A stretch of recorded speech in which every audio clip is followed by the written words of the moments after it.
la survie de l'univers.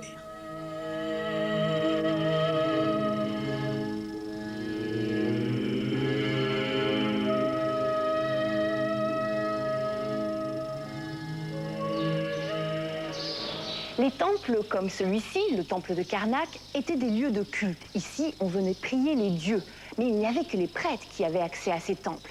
Alors vous imaginez bien que ces colonnes, bien évidemment, elles sont ici à la fois pour soutenir un toit, mais elles sont surtout, je dirais, une valeur symbolique. En effet, elles font le lien entre la terre et le ciel. Alors pourquoi elles sont si majestueuses? Pourquoi ce temple est si gigantesque? Il faut remettre un petit peu les choses dans leur contexte. Imaginez les pharaons. C'est un petit peu comme les rois de France ou les présidents.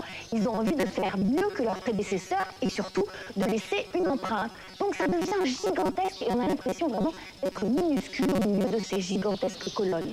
Bien évidemment, ces vestiges, ce sont des livres ouverts sur l'histoire de ces civilisations anciennes. Et on va apprendre ainsi quels étaient leurs cultes, quels étaient leurs rites. Mais regardez, on va en savoir plus tout de suite.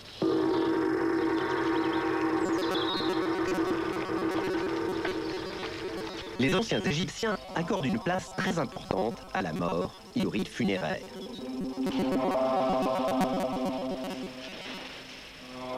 Ils croient que la vie est éternelle et qu'il faut préparer avec soin le voyage du défunt vers le royaume des morts, un voyage semé d'embûches. Et d'abord, pour voyager, il faut un corps en bon état. Pour cela, les prêtres égyptiens ont inventé la momification. Une technique étonnante qui consiste à empêcher la décomposition du corps humain.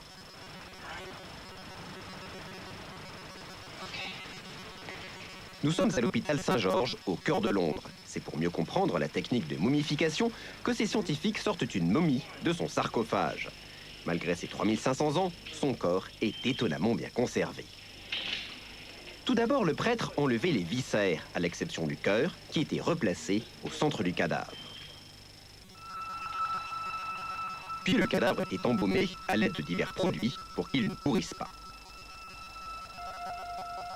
40 jours après cette opération, le corps était enveloppé dans de fines bandelettes de lin. Entre ces bandelettes, le prêtre glissait des amulettes et des porte-bonheur magiques pour que le voyage dans l'au-delà se passe bien. Enfin, dernière étape du procédé, le corps était placé dans un sarcophage. Il s'agissait bien sûr d'un traitement réservé aux nobles et aux riches. L'étonnante conservation des momies a donné lieu à bien des fantasmes.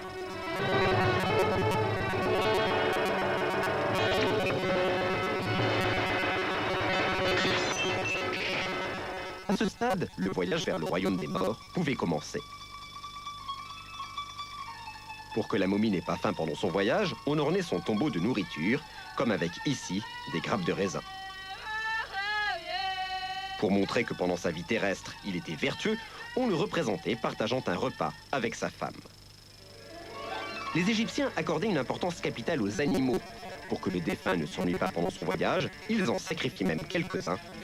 Exemple, ces chats momifiés, ce chien ou cette ibis du Nil. Mais avant d'entrer dans le royaume des morts, le défunt devait passer un véritable examen de conscience devant de nombreux dieux.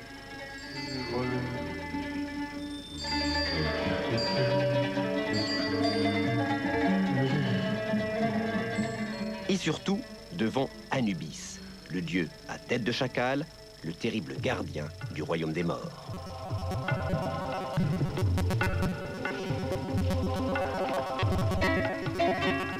Beaucoup de dieux égyptiens étaient ainsi représentés sous une forme mi-humaine, mi-animale.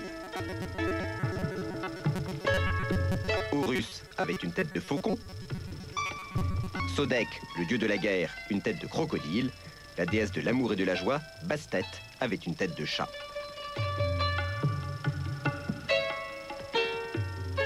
Ce n'est qu'une fois que tous ces dieux avaient été consultés que le défunt pouvait effectuer son long voyage vers le royaume des morts. Un voyage qui, dans la croyance populaire, ressemblait à une belle promenade sur le grand fleuve de l'Égypte, le Nil.